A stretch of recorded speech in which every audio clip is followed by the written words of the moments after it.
Bonsoir à tous, je suis Geoffrey Comte, le directeur technique de l'agence D&D. On va vous présenter ce soir les bénéfices du PIM pour le B2B à travers le cas client d'un de nos clients, le groupe ECF, représenté par Benjamin Glacio, qui est le directeur de projet du groupe, avec qui on a eu l'occasion de collaborer justement sur cette mise en place de projet.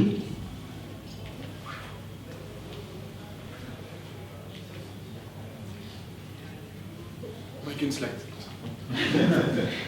C'est rapide.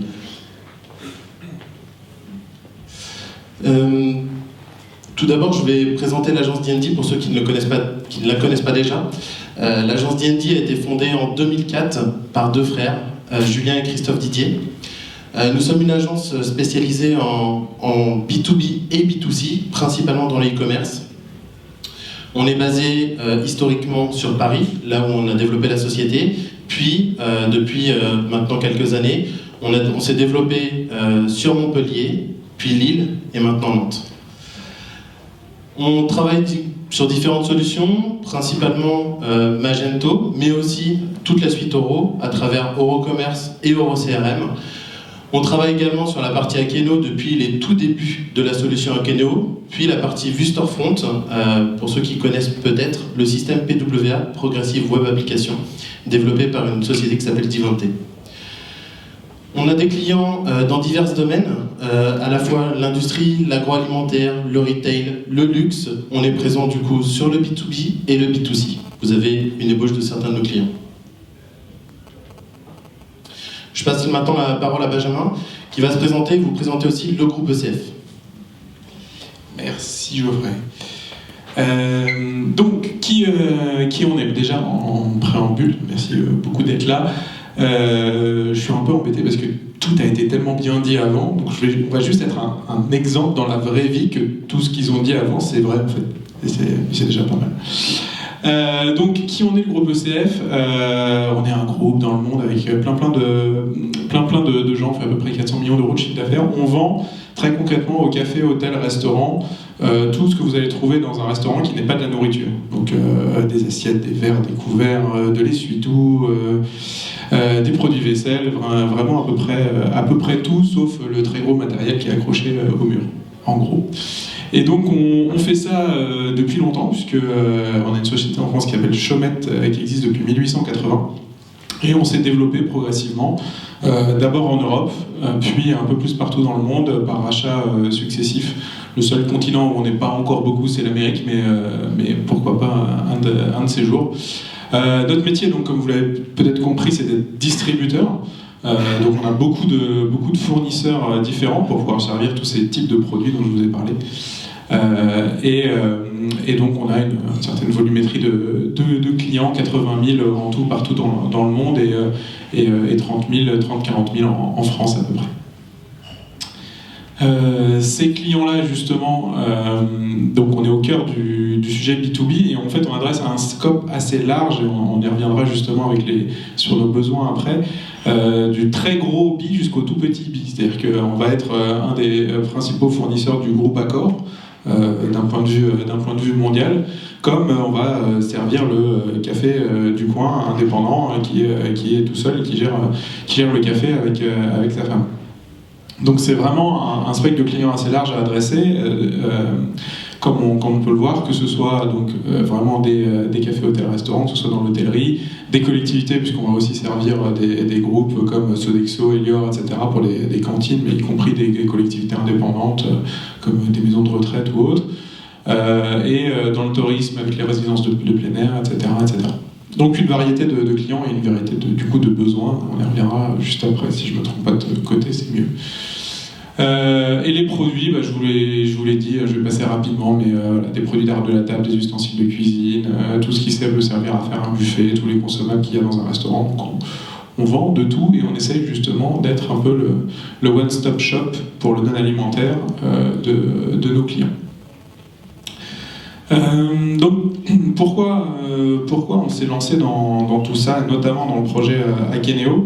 C'est parce qu'on avait deux enjeux globalement depuis quelques années dans le groupe. voilà, qui ont pour dénominateur commun de faire de la croissance, ce qui est quand même un objectif de base. Le premier enjeu, c'est de continuer à grossir par croissance externe, ce qui est un rythme. Moi, j'ai rejoint le groupe il y a un peu moins de 2 ans. Je pense qu'on a acquis à peu près 15 sociétés depuis que je suis arrivé. Donc ça va vite, et donc on a des besoins d'intégration assez forts. Et le deuxième pilier de la stratégie de croissance du groupe, c'est la digitalisation, pour pouvoir mieux répondre aux besoins de nos clients, et d'être vraiment dans une démarche omnicanale, telle qu'elle a été très bien décrite par différents intervenants juste avant, et être capable de répondre finalement aux besoins de nos clients, qu'ils soient très gros ou très petits, où qu'ils soient. Et donc, de ce point de vue-là, c'est vite posé la question de, pour se déployer sur des nouvelles filiales avec des catalogues produits qu'on puisse déployer rapidement, mutualiser les achats, etc., pour avoir une expérience client qui soit omnicanale, on a besoin de socles de données puissants et fiables, que ce soit sur les données clients, que ce soit sur les données produits. Et c'est ça qui nous a amené globalement vers Akeneo et vers ce projet dont on va vous parler un peu plus, c'est d'être capable d'avoir ce socle de données produits. À chaque fois je vais dans le mauvais sens, mais je vais finir par y arriver. C'était quoi le problème globalement avec la situation dans laquelle on était auparavant?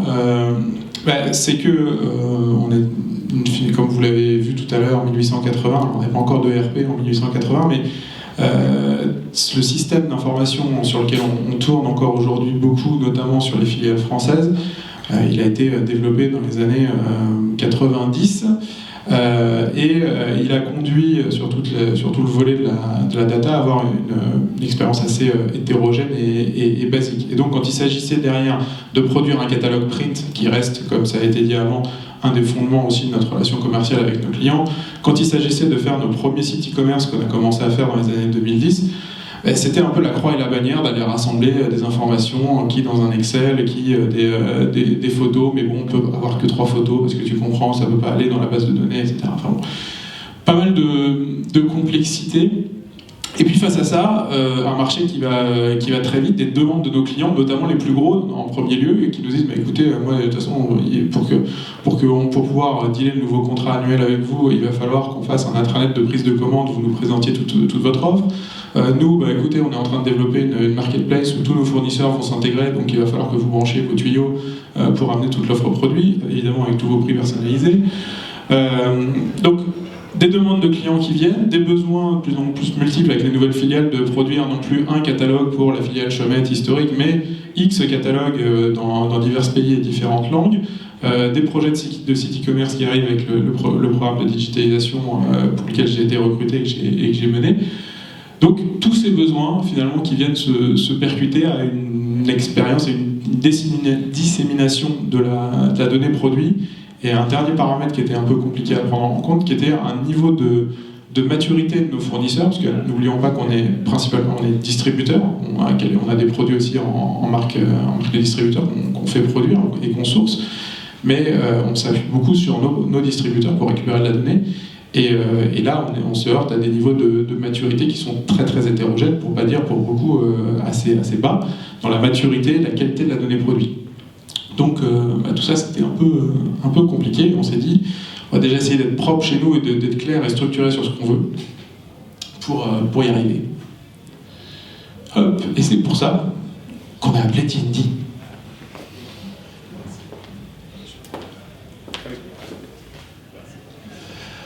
Je vais vous décrire un petit peu le projet pour vous projeter aussi. Merci Benjamin pour la présentation. Du coup on s'est rencontrés en février 2018 à peu près, ça a été très vite sur la phase d'avant-vente. On a étudié le besoin, on y a répondu donc avec notre équipe Sales Thibaut qui est là-bas. Donc on s'est rencontrés en février, en mars on a déjà débuté le projet.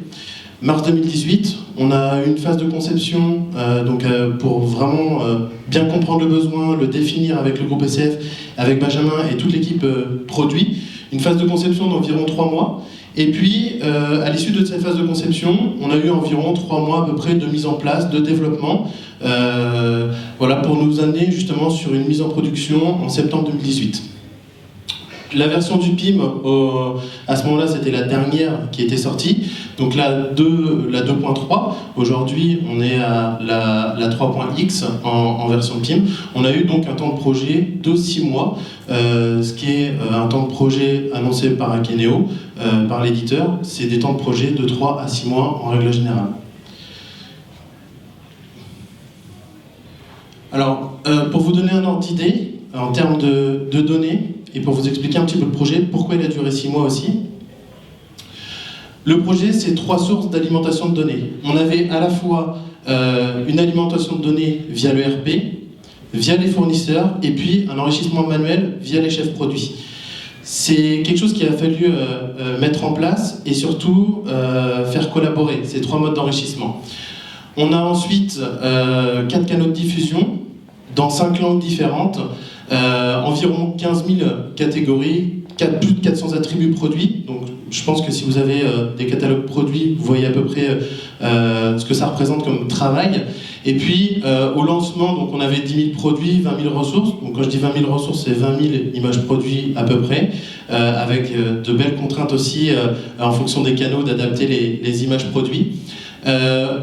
Donc à la mise en place d'Akeneo, il y avait un réel potentiel et une réelle envie de la part de CF, justement, de faire grandir le catalogue produit par une phase d'enrichissement. Ça, on le savait au départ, donc l'important, c'était aussi de structurer la donnée pour avoir une donnée, en tout cas ce qu'on appelle une taxonomie de données, qui soit propre, qui puisse les accompagner dans leur augmentation de gamme. Aujourd'hui, on est donc sur 20 000 produits, sur 45 000 assets, 45 000 ressources dans Akeneo.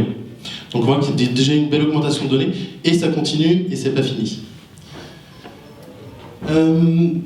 Ça, c'est un petit peu la complexité du projet. Comme je disais juste avant, on a eu différentes sources de données, mais également différentes connexions au Akeneo.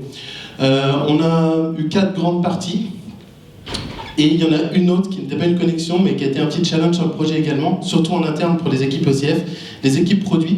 C'est une refonte complète de la structure de données produits. C'est-à-dire que lorsqu'on est arrivé en atelier, ils avaient déjà une base en interne, ils avaient déjà une première version d'Akeneo en interne, qui était une version communautaire à la base, qui a permis justement de commencer à structurer un petit peu la donnée. Et puis, en discutant un petit peu avec Benjamin et les chefs produits, ils se sont dit, ok, notre structure de données produits, elle est bien actuellement, mais on peut évoluer pour qu'elle soit encore plus flexible, pour nous permettre d'évoluer davantage justement. Donc, pendant le projet, ce qui n'était pas forcément prévu au départ, on a eu une refonte justement de toute la structure produit, qui a été opérée par 15 chefs produits, orchestrés par Benjamin justement. Donc, ce qui n'est pas simple, parce que quand on a 10 000 produits et qu'il faut revoir justement l'intégralité de la structuration de la donnée, il faut aussi revoir la migration de cette donnée de la structure 1 vers la structure 2.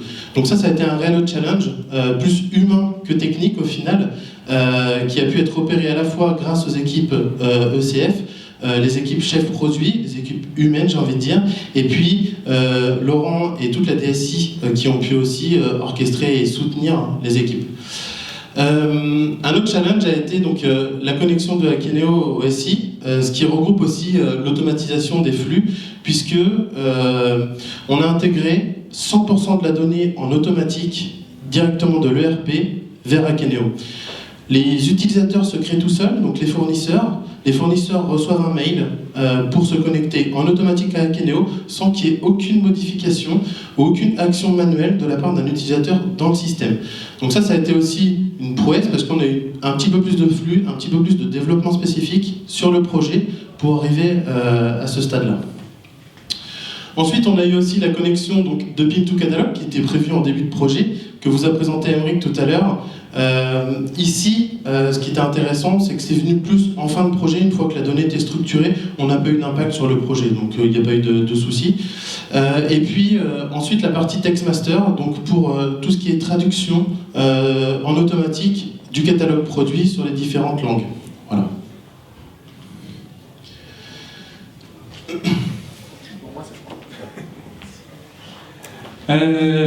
Donc voilà un beau projet. Finalement, pourquoi avoir choisi Akeneo, pourquoi avoir choisi D&D et un peu le retour d'expérience, parce que c'est ça l'objet un peu de voir les cas concrets. Akeneo, je pense on avait commencé à l'envisager, et comme l'a dit Geoffrey, on avait déjà finalement Akeneo qui était un petit peu dans les murs pour une raison. La première, c'était en fait Pin to Catalogue, parce que historiquement, on a un gros process de production de notre catalogue papier qui est encore aujourd'hui assez central dans notre process de vente. Et on cherchait depuis plusieurs années, avant que moi d'ailleurs je rejoigne le groupe, à simplifier ce process de production du catalogue et à l'industrialiser. Et donc, il y avait déjà des contacts avec Pin to Catalogue qui avaient été pris. Et le projet de digitalisation dont j'ai parlé arrivant, un des axes fondamentaux de ce projet était d'être capable, chez le client, de créer ce réflexe. Parce que quand je parlais de one-stop shop tout à l'heure, c'est aussi d'être capable du coup de proposer une offre beaucoup plus large que ce qu'on est capable de présenter sur un catalogue papier fut-il de 600 pages. On n'atteint pas les 4200. Mais on arrive quand même à challenger un peu Pin to Catalogue. Et du coup, l'idée, c'était vraiment, avec ce projet de digitalisation, d'étendre l'offre produit et de la structurer, de structurer la donnée pour que la présentation de cette offre soit plus qualitative, notamment en ligne, et plus riche, puisque on met quand même plus de choses sur un site web que sur un catalogue papier en termes notamment de données qualitatives, de photos, etc. Et donc les deux se sont rejoints, et après une rapide analyse de ce qu'il y avait sur le marché, Akeneo s'est présenté comme une évidence.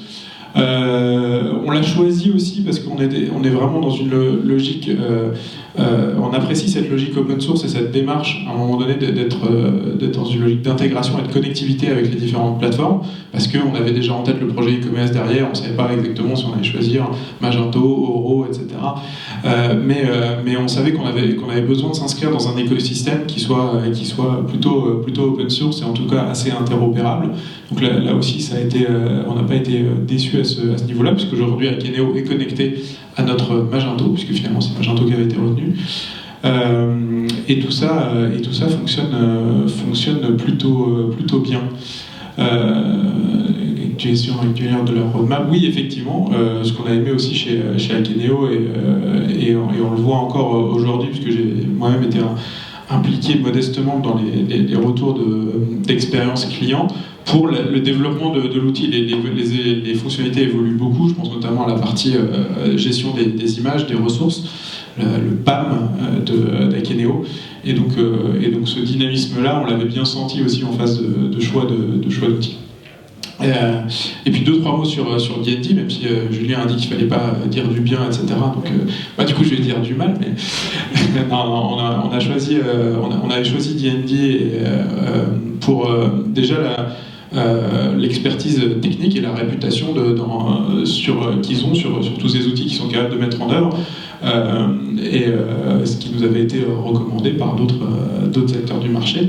Et à ce niveau-là, on n'a pas été déçus, puisque même sur des cas, des développements un peu spécifiques, comme parlait Geoffrey, on a pu faire aboutir les choses dans un temps relativement quand même contenu, comme vous l'avez vu. Et je pense que D&D, peut-être contrairement à d'autres acteurs du marché, reste aussi une entreprise à taille humaine, avec laquelle du coup on a eu, nous aussi on est finalement une grosse PME, même si on est un grand groupe international comme vous l'avez vu sur la première page, mais on reste une entreprise à taille humaine, et donc on a des contacts faciles avec les équipes, avec les experts techniques, et c'était important pour nous d'avoir cette relation aussi simple, même pendant le projet, plutôt que d'avoir 10 interlocuteurs, d'avoir une équipe qui change, etc.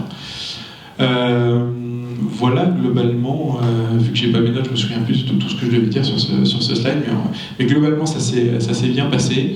On a encore plein de choses à faire, et je crois que c'est l'objet de la suite d'ailleurs. Retour d'expérience, voilà, c'est ce que j'ai commencé à dire. Concrètement, le PIM nous a apporté quand même pas mal de choses qu'on était venu chercher. À savoir qu'aujourd'hui on a quand même beaucoup moins de non-qualité sur les données, d'erreurs qu'on avait, de confusion entre les références fournisseurs, parce qu'on est venu standardiser les choses, ce que disait Emeric d'Akeneo tout à l'heure, on est venu standardiser et donc être beaucoup plus exigeant finalement. C'est aussi tout le travail qu'on a fait avec Geoffrey, la différence entre le premier modèle de données qu'on avait quand on avait fait notre Akeneo communautaire juste pour passer la balle à Pin to Catalogue, où on avait juste pris pris les données en champ texte telles qu'ils étaient dans notre ERP pour comme faire une première version d'automatisation du catalogue. Là, on a été beaucoup plus exigeant, ça a pris du temps à concevoir, ça a pris du temps à enrichir, et ça prend toujours du temps. Donc quand on dit on diminue le temps, le time to market, etc., faut pas oublier que si on augmente le niveau d'exigence, ça prend plus de temps. Mais derrière, on a un vrai résultat qualitatif avec notre nouveau site internet notamment qui est sorti mi-juin, où on a eu un vrai aussi effet waouh vis-à-vis des clients et en interne, parce qu'on avait eu cette exigence-là. Et ça permet de l'avoir aussi vis-à-vis de nos fournisseurs qui eux aussi rentrent dans des démarches de ce type-là, du coup un peu plus de structuration de leurs données. On a aussi plus de collaboration entre les services. C'était une éternelle question de collaboration entre les acheteurs qui ont la connaissance produit, les liens avec les fournisseurs, le marketing qui fait des opérations, etc. Ce que l'on appelle la communication, mais surtout l'édition chez nous qui s'occupe de la production catalogue, où c'était échange de fichiers Excel sur un tel produit lié, il n'y est pas, etc. Avec Akeneo, on force, et on y travaille toujours, parce qu'il reste encore évidemment des fichiers Excel qui traînent à droite à gauche dans les process catalogues notamment, mais on essaye de tout centraliser à cet endroit-là, parce que c'est ça aussi la force d'Akeneo, c'est de pouvoir gérer ses droits utilisateurs et de pouvoir vraiment avoir cet aspect collaboratif. Ça, c'est vraiment devenu une réalité dans nos équipes, ce qui nécessite aussi de l'accompagnement du changement. C'est pas juste un projet technique de base de données pour structurer les choses et avoir quelque chose qui ressort bien sur le site internet. Il faut aussi accompagner les utilisateurs, et c'est un des autres points moi, que j'ai beaucoup apprécié chez D&D sur la séquence de formation, notamment que j'offrais à animer, c'est qu'il y a eu une vraie pédagogie, que ce soit dans les ateliers de conception, pour expliquer quelles sont les bonnes pratiques, notamment dans l'utilisation d'Akeneo, dans la structuration des données, et après dans les formations, et ça a été très, très apprécié des équipes, et donc vous l'avez vu, en un an, on a réussi à doubler le nombre de références au catalogue, et on ne compte pas s'arrêter là. À chaque fois, je ne vais pas y arriver, hein, cette flèche, elle ne veut pas aller dans le bon sens. Voilà, pour terminer, c'est quoi les perspectives? Vous l'avez vu, il y a des continents où on n'en est pas encore, et puis surtout, il y a plein de filiales.